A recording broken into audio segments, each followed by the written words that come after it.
Good morning, everyone. Welcome, and thank you so much for joining us this morning. To join us, people who are leaving the other room, and we'll be live in just a minute. I'm also opening my own YouTube so that I can actually see you, which is good. Good morning. Actually, good morning. Good morning, Tivania. Hi, Marcelo. Good morning. You're going to see the same talk the same week. Good morning, Maristella. Very nice to see you around. Where are you guys from? One of the things I love about the from all places. Good morning, Juma. Good morning, Donadio. So nice to see you around. Uh, Donadio, I miss seeing you in our courses. Good morning, Marines. Hi, Andrea. Hi, Clayton. Good morning. Oh, Rio. I really miss Rio, Clayton. Flavia, if you're from some cup of coffee with us. Arapongas, Paraná. I've never been to Arapongas. I've been to Paraná a few times, but never Arapongas. All right. Niterói. Oh, I've been to Niterói many times, Julia, and it's a beautiful city. Yeah, it's the view that you have from Niterói is amazing. Santa Cruz do Sul is also. I've been to Santa Cruz do Sul as well. Teresina is a fantastic place, isn't it? Beautiful weather. It's a bit hot, but it's a very nice city. All right, so let's get this started. Um, I would like to first of all to thank National Geographic Learning for sponsoring us. They are always super nice, and they've been amazing partners for the past several years, and we are really proud to be together with them in this journey to try and bring you a bit more learning opportunities. Yeah. So thank you very much, NetGeo, again. I would also like to thank SBS for inviting us. They do this so frequently and create these learning opportunities. So I'm really honored and proud to be here with you again. And I hope you have a nice time. Just a few, just to tell you a little bit about myself and what I am, what I do, what I don't. Paulo Dantas. I'm a teacher essentially. I'm an English teacher, and I've been teaching for uh, God. It's going to be 20 years now. I started teaching when I was 12, as you can see. Yeah, I was about 12. I'm also a materials writer and materials that are used in digital environments, and of course that took me to once I'd been writing materials for quite some time. I started editing materials, especially for digital platforms. So we've helped create apps and programs to help people. And I worked for a very long time as the e-learning manager for a big language center in Brazil, and I did that for a few years. So I helped uh, kind of like organize the learning environments and to devise, of course, the strategy of how students could benefit. And for the past few years, it's going to be 4 years now. I've been a managing partner at Troika. I was a founding partner. I've been there since day one, and we help teachers develop essentially.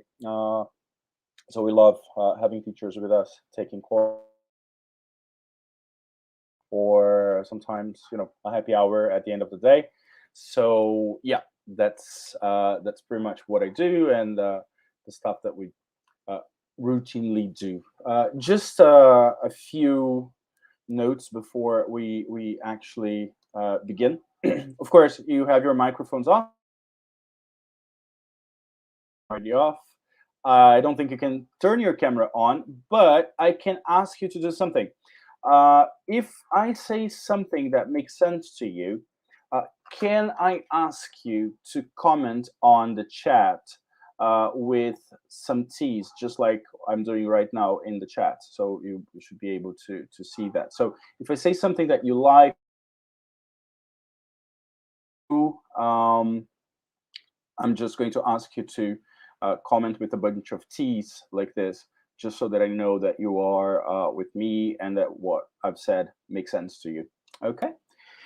All right. So, having said all of that, uh, begin this discussion about uh, considering, first of all, what you would regard as innovation and what innovation is and what innovation is not, because we can't really have a discussion about innovation if we don't say what innovation is. Definition for what innovation is. What is innovation for you? Can I ask you to comment on the chat box?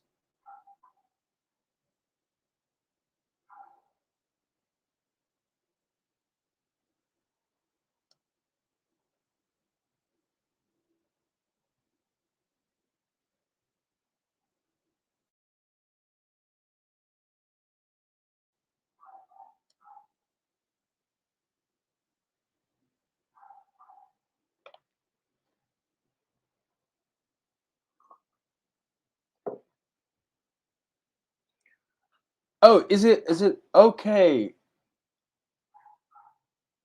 Uh, I noticed that my connection seems to be breaking up a little bit, so I'm just going to change my network. Oh, I love the definitions. Change of perspective, renew teaching, the introduction of something new. Nice, Marines. Thank you. Creativity, Katja. That's okay. That's an interesting definition as well. Knowledge. Thank you, Lirna. That's redesigning Jama. That's quite interesting as well. So as you can see, you are all, when you're thinking about innovation, you're all thinking about some. It brings that idea of doing things slightly differently, doing things in a different way, or bringing an element of novelty to what you're doing, right? But I want to share with you a little story, which is the story of our fantastic, beautiful vacuum cleaners. Um, I don't know if you have one. If you live, if you have, I have pets. I have a cat and a dog. So my life is not really possible without a vacuum cleaner. I really need it. And the interesting thing is that the vacuum cleaner has been around forever. Yeah, this is a newspaper ad for a vacuum cleaner from the 1920s. It was fairly cheap at the time, so it was roughly £7. And by the way, I'm sorry about the sexist ad that you have a woman vacuuming and everything, but hey, that was the 1920s. But the beautiful thing about the vacuum cleaner is that in the 1920s, it was solving a problem, right? You have a house that wasn't so clean, and you wanted uh, to get rid of the dust, right? So you had a very clear problem and a very clear solution. So your home was not clean, and the solution for that, it was to vacuum the house. So the vacuum cleaner was relevant then, and it is relevant now, right? So I think one of the best definitions that I have for what innovation is that so the vacuum cleaner was relevant 100 years ago, and it is still relevant now. And essentially, it's quite interesting that if you look at the most modern vacuum cleaner that we have these days, those little robots that I mean, you can program them, and they will kind of like self clean your home. um they are very modern and everything, but essentially they do the same job that the vacuum cleaner that we can see in the ad did, right? So it's essentially, it is about, vacuuming. It's a very simple primary function. So because it has remained relevant, it really has stood the test of time, because it is solving a problem that we had then, and it is still solving a problem that we have now. Let me try and change my connection here, see if things get a bit better. Hang on.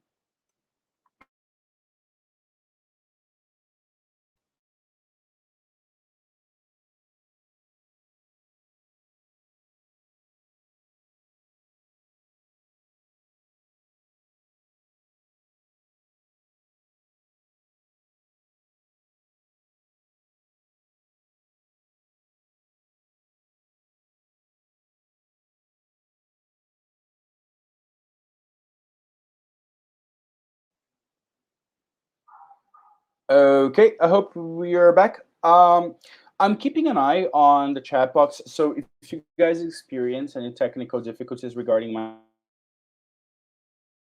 okay. All right. So what we established here is that if you want to really innovate, you need to remain relevant, just like a vacuum cleaner managed to do. So I think another very interesting element that really has stood the test of time, it is the good old paperclip, right? I can't think of anything simpler than a paperclip. Actually, I wasn't looking for one, but I can see about 25 right in front of me. Um, and it's quite interesting. I mean, I wouldn't expect to see the ad for newspaper clip, because it's such a mundane thing. You just have paper clips, you know, around. But the thing is, we've always had, at least for the past 100 years or so, we've always had the need of getting, two, three, five pieces of paper together and put them together, and and bind them, but not permanently. So because this need being present, we've always had the need to solve the problem. So then again, the paperclip, just as the vacuum cleaner, essentially has remained relevant throughout times. And I would say that these products, they are highly, they are very simple solutions to fairly complicated problems. And I think most interestingly, they have very little technology. You can still claim that the vacuum cleaner will have some technology, but the paper clip is essentially just a bent piece of wire. So it's as simple as something could get. So I'm telling you this because innovation and technology, they are not really the same thing. While there is an overlap between technology and innovation, and very often you will find that innovation is technology is solving a problem nowadays, right? We don't a balance anymore. We just open the app. You don't wave your hand to get a taxi. Uh, Mostly, you call an Uber or a 99 or whatever it is that you use, but essentially we use a digital service for that. Most of us know or use Netflix or these streaming services. So yes, technology is there, and it can bring innovation, but they're not the same thing. And bringing that story specifically to English language teaching, let me tell you something. So we get quite often the idea that, okay, we now have a new app for learning how to speak the language beautifully. This is not exactly the case, and I want to tell you the story of Curso de Inglês Block. I don't know if you were old enough to have seen this. If you are, you were really old, because those were really popular in the 1960s. So that means that, but if essentially this is This was a very straightforward way to help people learn English, right? So you would go to a newsstand and then you would get one of those little books, and it would come with a long play record inside, right?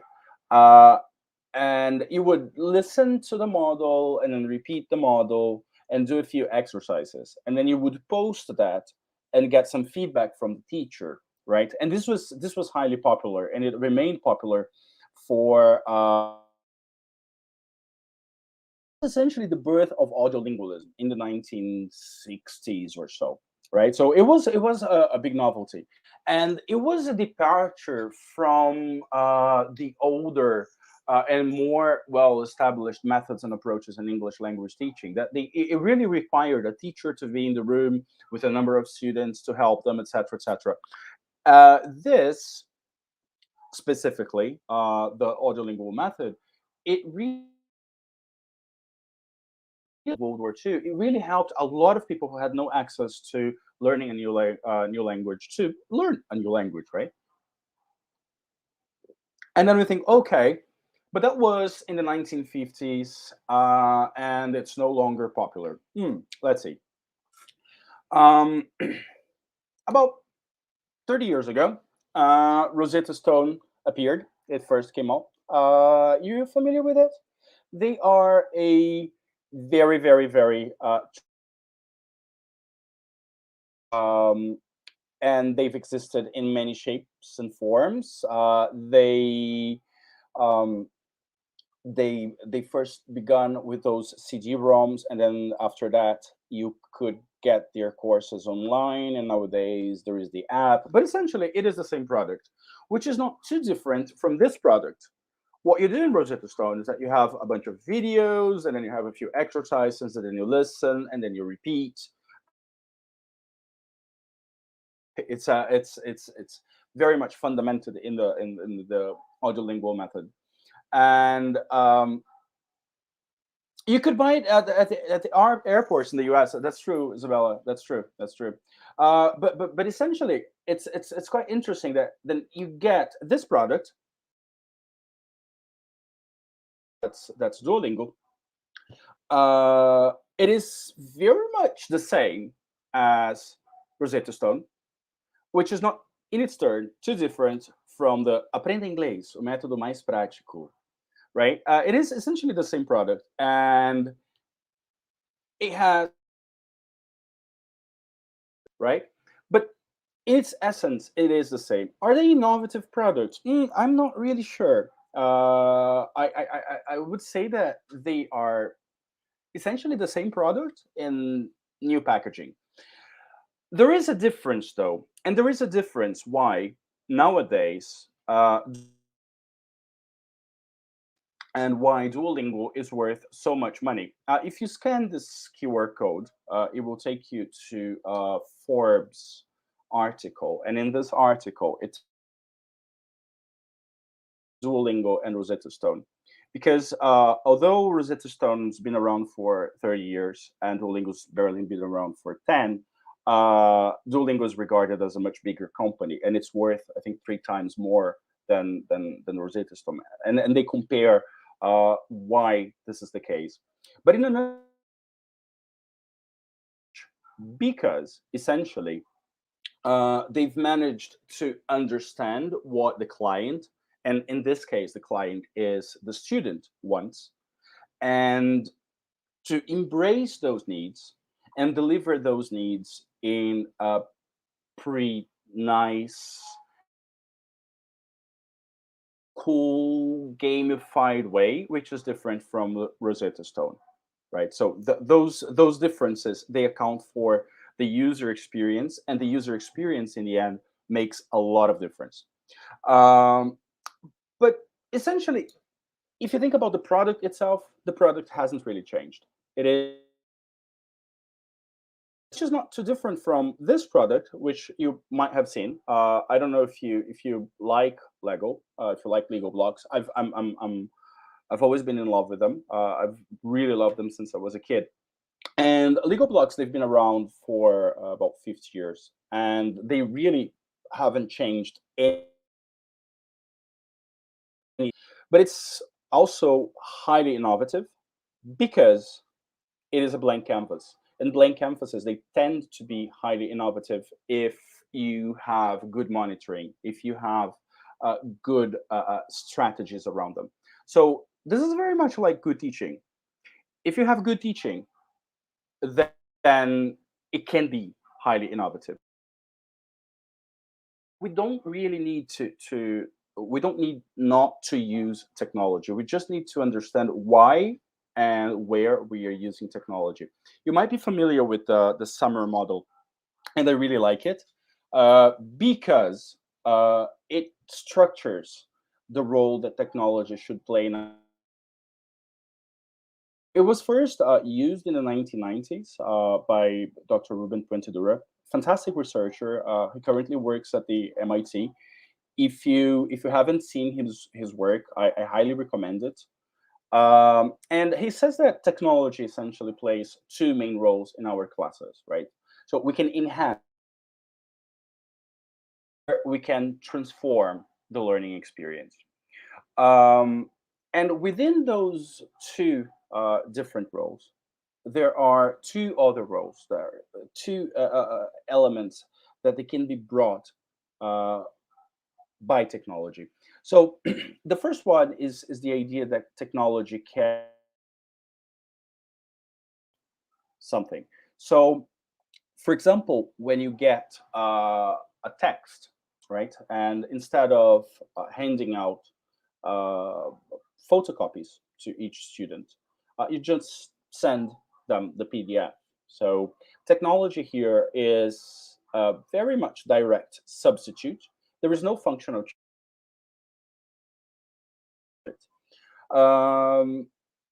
This is the simplest use of technology. And it doesn't really change the learning experience. The learning experience is essentially the same. There is no, there might be a bit of novelty and fireworks, but it doesn't really change how people learn. And it has little impact in learning outcomes, right? Now, the next level is the level of augmentation. So technology is still a substitute, but there is no change there. So, for example, let's say that instead of having to send each and every one of you the link for something, I could instead have a QR code here and ask you all to access the link. So, the final thing, the final product here, it would still that document I wanted you to have. But my life as a teacher would be much easier because I don't have to send each and every one of you a link to the file I wanted to share with you, right? So in that sense, it just makes my life easier. So by augmentating those elements, I'm enhancing my lessons. I'm not my lesson is not terribly different. It's better. It is enhanced, right? But the learning experience itself is not really reshaped. Now, the magic really happens when we start transforming our lessons. So, how lessons? Well, the next level in the summer model is the level of modification. So, the technology that we use, it allows for a task redesign. What is this? We consider the tasks that we do with our students, the activities that we do with our shape those activities in a way that they are different because we are using technology. Just to give you a very simple example of something that we've all done. When we are teaching directions, for example, we always have in the course book, you will find a map, right? Look to practice directions. Now that's very nice, very relevant, but at the same time, it's very blunt, isn't it? Because that map doesn't really tell a story. It is, it's a random map, probably made up by a designer. Now, if you simply ask students to, okay, get your phones and show me using Google Maps or Waze or whatever it is, and then you ask students to ask for and give directions using their phones or in an actual map, um, then you make that activity, you turn that activity into something that's a bit more memorable, something that's a bit more relevant, because students are actually talking about their lives. They're actually using their map. It is something that they are likely to use in their real lives, rather than something that doesn't tell them a story. This is not a big boom or something extraordinary. It's a very simple task redesign, but essentially you're using uh, the technology here as your ally to change an activity, to change a task in order to make it more meaningful. Now, if you want to make a big boom, we go for the redefinition level, which is when technology allows for the creation of a new task, which would be inconceivable if you didn't have the idea, or if you didn't have a certain tool, or if you didn't have that technology. So, for example, let's say different level, right? So um, you ask students. There is a function in Google Maps which is really nice. I don't know if you've used it. You can actually pinpoint in the map and edit a map so that you create your own personalized map with your points of interest. So in that sense, you can very much ask your students to work in group and create a personalized map, right? For that group with their own points of interest, perhaps in their neighborhood or in their city or in a place that they would like to visit. And as a to record a little audio message uh, describing each of those places that they've pinpointed in the map. And then in the end, you could get one of the students to put all of those audio files together and create a little podcast show to a visitor or a foreigner coming to their city, introducing their city to someone else, right? So essentially, it's a very simple use of technology. So basically, you're using tools that are already available, but you are thinking about a task modification that would be here. Students recording the audio and sending the audio to you, and then other students editing that audio and putting it together. And then if you ask me, but Paulo, isn't that too complex? Not really, because you might have noticed that on purpose, I didn't really mention any specific tool apps. I mean, I mentioned Google, but that's something very straightforward and mundane, something that we are essentially most of us are quite used to it, right? So, our job as teachers is not to know a lot about technology. Our job as teachers is to understand how technology can impact the tasks that we design for learning. Because what we want to avoid essentially is this. Many schools now they use an interactive whiteboard. I personally love the impact that uh, interactive whiteboards can have in our classrooms. I think they can be very powerful tools for learning. But if you look at this photo, I think for a variety of reasons. First of all, this photo is actually I stole it from the brochure of a vendor in it's essentially a company that sells interactive whiteboards, and I thought it was quite significant because of all the suggestions. Closely for a minute or two, what do we see? We see students sitting in rows, one behind the other, right? Then there is a teacher who seems to be incredibly happy about teaching maths, and I think that's fake because yeah, I've never that would never be the case for me. Um, and then probably she asked one of the students to come to the front of the class and do that operation there. So it's a 7 times 4, 4 times 7, whatever. And then if you think of the tool as okay, essentially we costs 10 reais, right? I have mine that I absolutely love. It costs 10 reais, and it was a xing-ling. It's a, a very simple object that you just go and you buy it anywhere. And it's a one job tool, right? A calculating machine will only do maths. So why is a student to come to the front of the class to do something that could be done in a simpler way, that it could be done faster and probably more effectively and touching fewer buttons, uh, using the interactive whiteboard? So you see, you it is what the interactive whiteboard is. It's a fantastic tool. But you were turning the interactive whiteboard into a calculating machine that essentially costs 10 reais in the nearest Xing shop right next to you. And it really puzzles me why we would do that. And I was giving this why it is that we end up just using technology, uh, as a substitution for something that exists already, and with no or very little functional improvement. And usually, or the creation of new tasks. So essentially, we end up not using the technology to transform our lessons or to innovate. We end up using technology just to enhance our lessons. So I was like, why is it that we are not using technology in a way that allows us as teachers to innovate in our classrooms?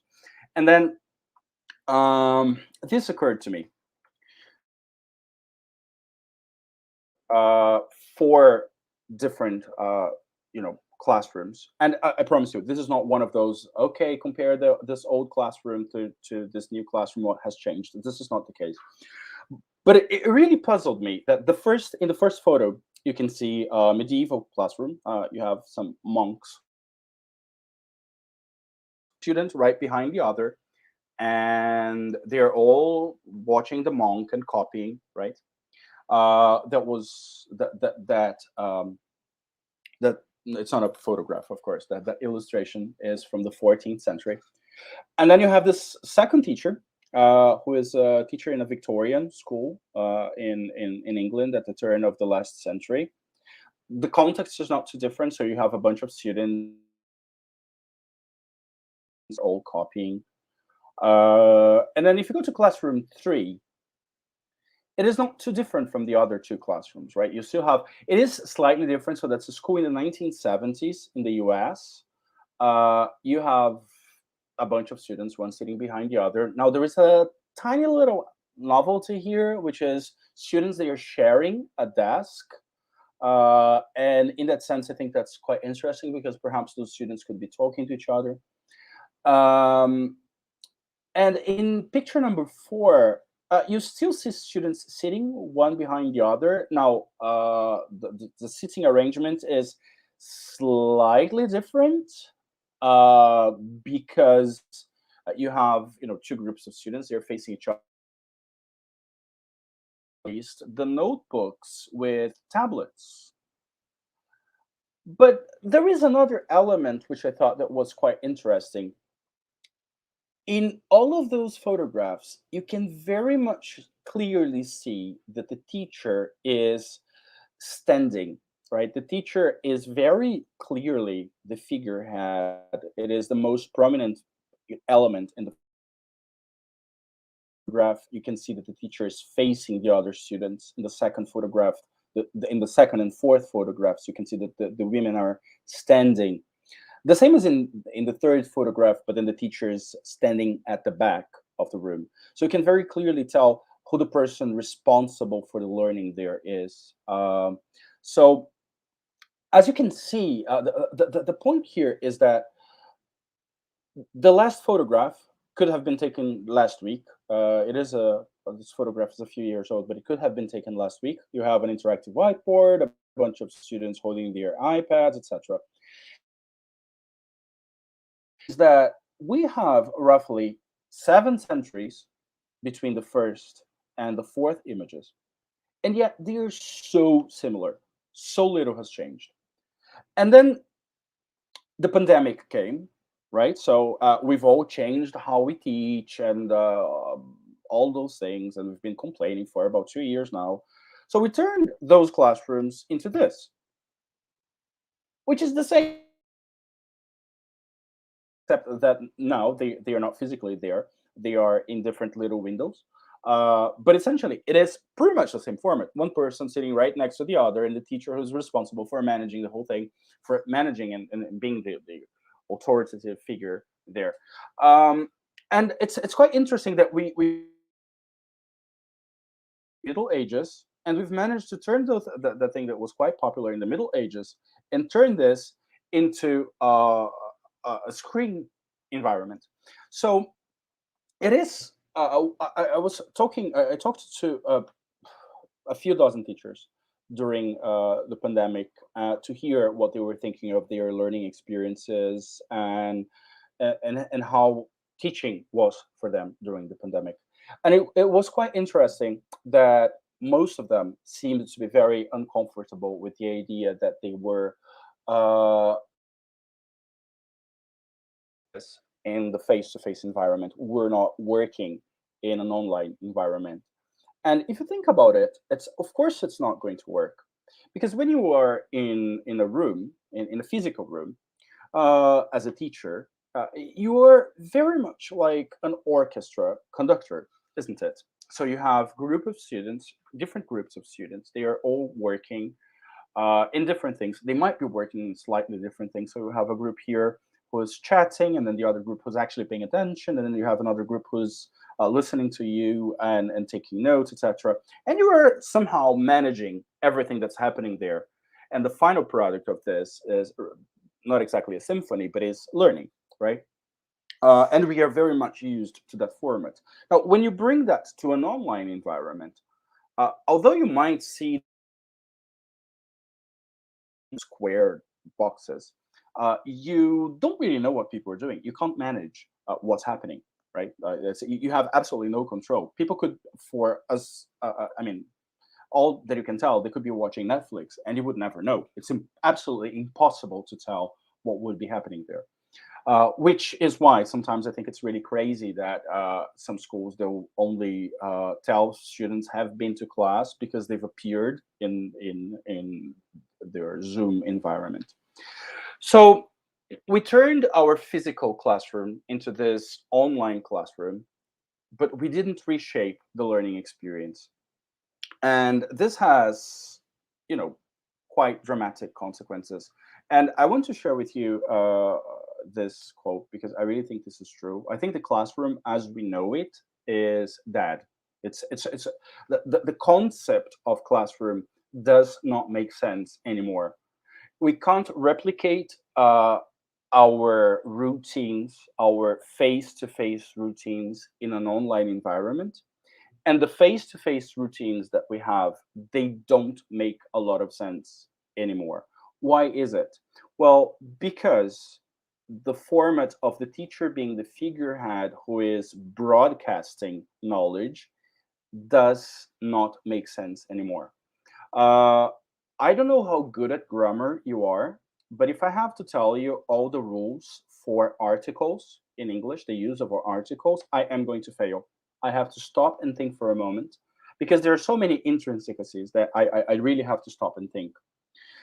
While on the other hand, if a student gets his phone and types on Google rules for articles, there will be literally hundreds of thousands of web pages telling them exactly what they need to know.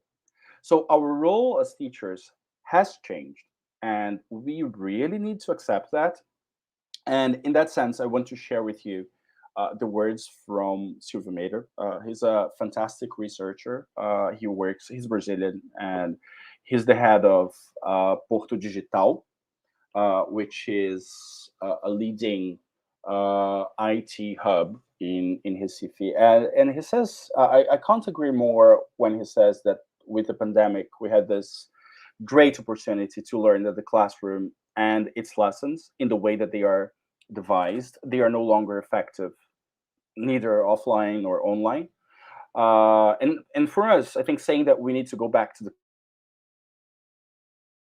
classrooms as they were, and the practices that we have embraced for the past few centuries, it makes very, very little sense, right? So education, as we know it, and its foundations, its methods, its processes, and platforms, they really need to change. And they need to change because the way we perceive knowledge and the way that we acquire knowledge, and it doesn't matter if it is a language or other subjects, it has changed, and we need to be okay with that. And I think very much in line with what Siva said, I want to share with you this quote by Vanderberger. uh, Teachers who are engaged in this process of change, we must go through a process of learning ourselves. So we need to learn new skills, accept new principles, experiment with new materials, and incorporate new knowledge, right? So innovation must be considered a process, not an event in itself. So innovation is not okay, I bought a new tablet. Okay, I bought a new interactive whiteboard. So innovation is not the event itself. It is the process that we as teachers undergo so that we can understand the impact of those new elements in the processes of learning and teaching, and then redesign our students' learning experiences in a way that they are more meaningful and that they will bring more results and that they will make our students more engaged. And I think for that, we need to be not just familiar, but we need to embrace and understand the idea that learning, education, and schooling are very different things. Learning can happen anywhere. Learning can happen through observation. So, well, rumor has it that Newton discovered the theory of gravity because an apple fell on his head. Of course, I don't know if that anecdote is true, but learning did occur there. So we observe learning. Learning can happen just by observing how things happen around you. Uh, Education, differently from structured fashion, it is learning that happens within a certain structure. Now, the idea of schooling is very different. Schooling is what happens at school. You can go to school for years and years and still learn very little. And I think a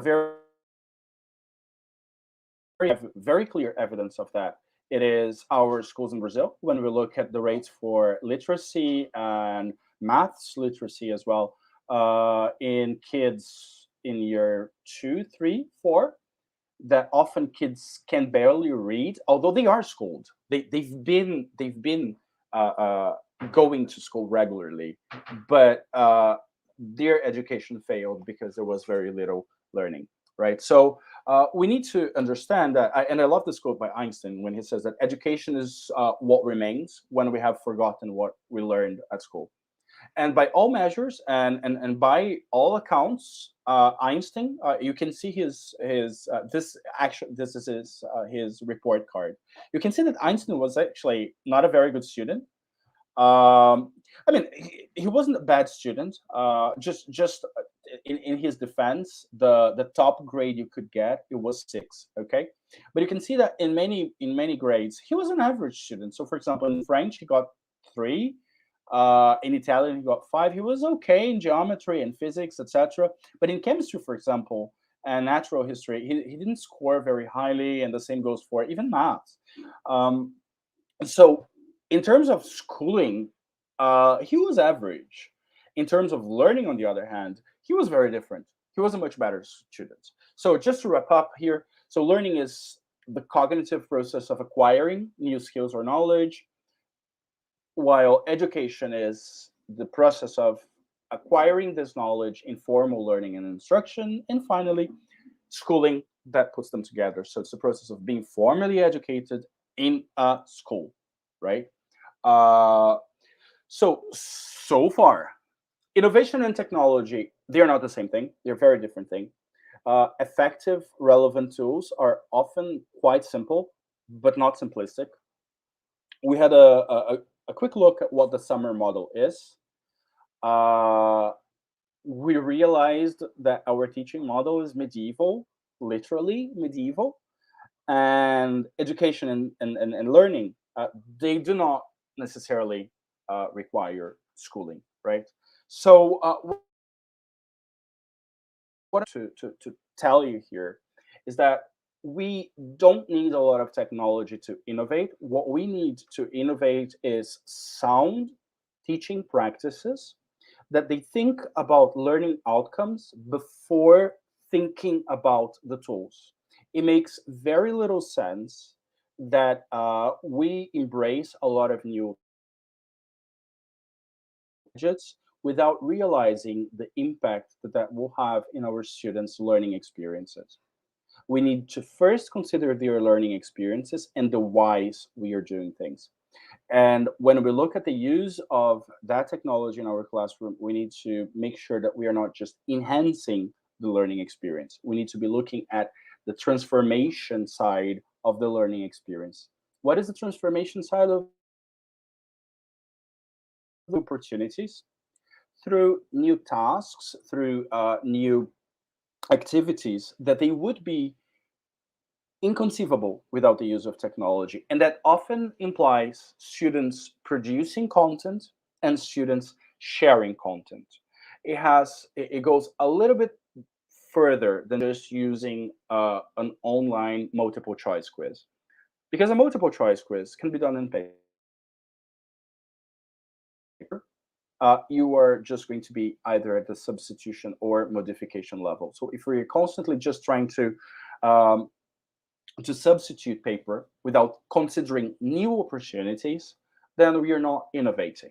So innovation is remaining relevant. And if we are trying just to replace paper or to replace what we already do by the use of a new tool or a new gadget or a new app, we are not really innovating. We need to detach ourselves from this idea of we as teachers being the broadcasters of uh, content and knowledge, because if our lesson could have been, I always think of that whenever I teach or whenever I observe a lesson.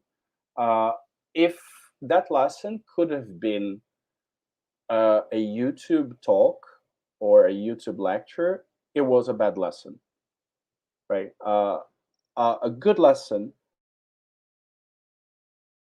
students actively in considering and questioning and debating and commenting and sharing their views in a variety of topics. And the beautiful aspect of this is that as language teachers, our core is that we are in English. And the content they use to communicate is very much open to our call. We can decide the topics students work with. So we have, as we say, we have a fac occasion amont, essentially, right? We can actually decide the content of our lessons because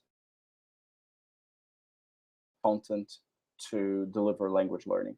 So we can actually embrace a lot of innovations, and we can think of new opportunities, and we can focus on a variety of different things while we're using those new tools without just embracing the idea of, okay, I'm just going to substitute one thing for another. We need to consider new and essentially I think it is very, very, very, very important that we consider this, that change is inevitable and there will be new tools, new apps, new services all the time. That's what the consideration around our lesson planning and how we organize our students' learning and the perception of our own role as managers of learning and teaching is not going to change. So we need to consider that the tools are going to change, but the way we think about our lessons should not change, right? We should always that I'm going to organize these activities? How is it that I'm going to organize this learning process so that my students are further engaged, so that I innovate, not because I'm bringing a new tool or a new service, but because the thinking around the lesson is innovative, right? So I think we have a few more moments, and I'm going to open for questions. So if you have any questions, any comments that you want to make in the chat box, I'm keeping an eye there so that I can make any remarks. Rodrigo, will the slides be available? That's a very good question. If you ask me for the slides on our Instagram at Troika, I can make it available for you. I'm sharing our Instagram in the chat box. You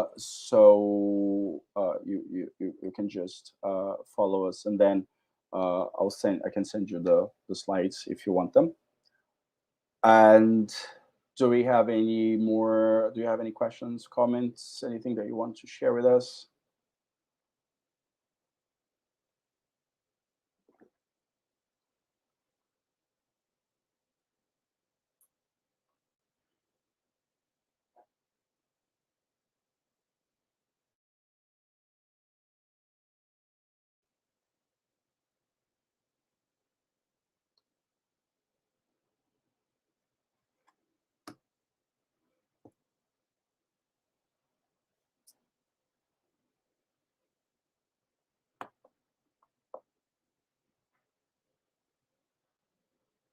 Oh, thank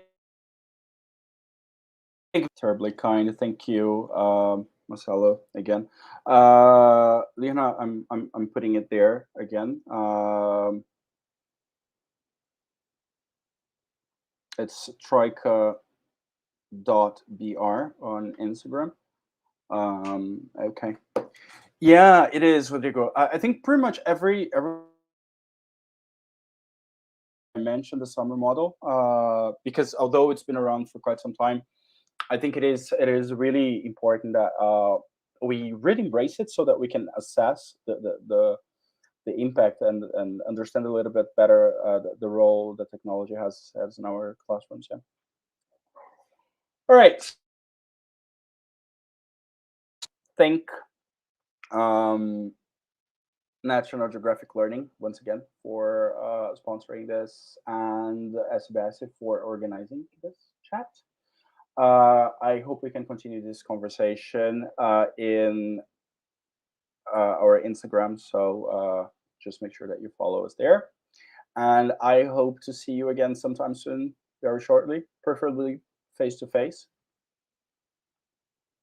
Right. So have a great day. I think you have a few more sessions before the day's out. Actually, a lot more sessions before the day is out. Yeah. Okay. So thank you very, very much.